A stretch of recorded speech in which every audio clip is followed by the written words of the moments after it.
people and tribes of Borneo that have been found to be born with tails. Borneo is the third largest island in the world and the largest in Asia. It's located in northern Australia, considered one of the most mysterious places on the planet, as it includes one of the oldest tropical forests on the earth, perhaps the oldest of all.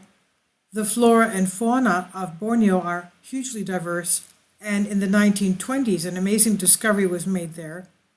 According to English explorers, in the depths of the Borneo jungle lived some tribes of natives who had tails.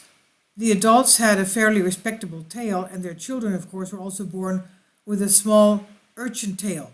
The English explorers of the time expressed a view that the tail of these natives was probably the result of the intermingling of their ancestors in ancient times with creatures that had a tail. They thought that it was perhaps some kind of a monkey. The people in Borneo impressed scientists because of the tails that they had, of course, and the anthropologists made efforts to clarify the origins of these people. This was published in the newspaper Nation Ethnos in Greece, April 19, 1924.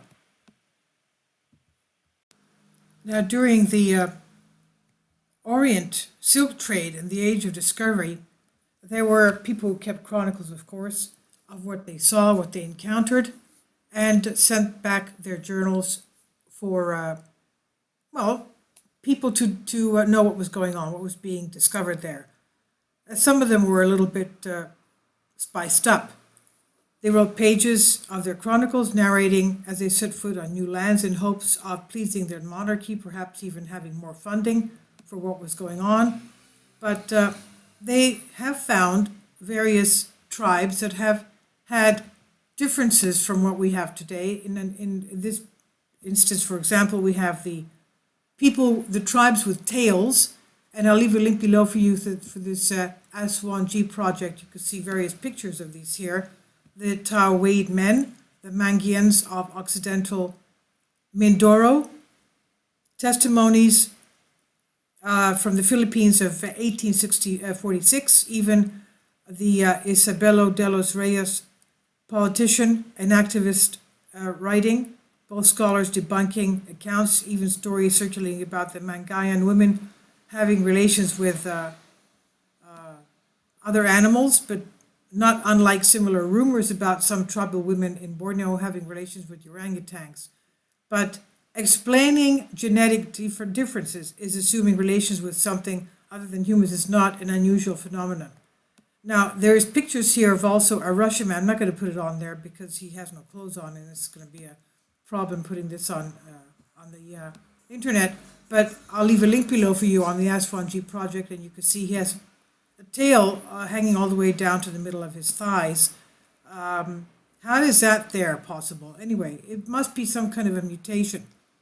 Now, for the tailed men of the Philippines, it turned out that it was not a medical malformation as much as it was a gross assumption and misunderstood perception of an inferior race and their traditional attire.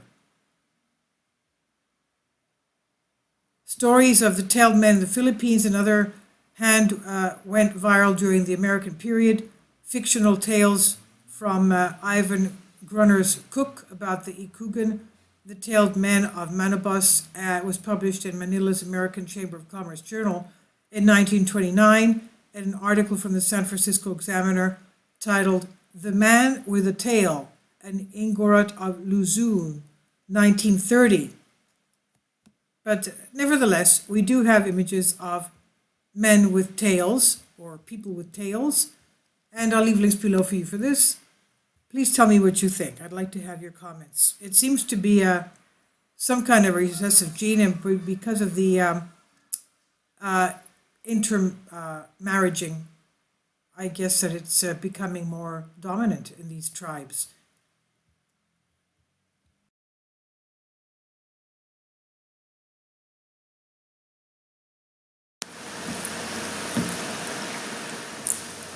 If you'd like to join me on my Patreon account, You will hear content not covered by mainstream media. These riveting stories will be based on my research, and I will state my opinions and give my personal insight on diverse and controversial subjects and world events not covered by mainstream media, and not supported by YouTube guidelines. So whatever I have on my Patreon, most of those will not be on my YouTube channel. Please consider becoming a member today. More of the most significant and important videos will be on my Patreon channel. Your support helps me to continue my research and keeps this YouTube channel alive. And we depend on your support, your generous charity, because we help economically challenged families here in Athens, Greece, in Kapota, and we also help the young generation with university tuition and the community around our church. Thank you.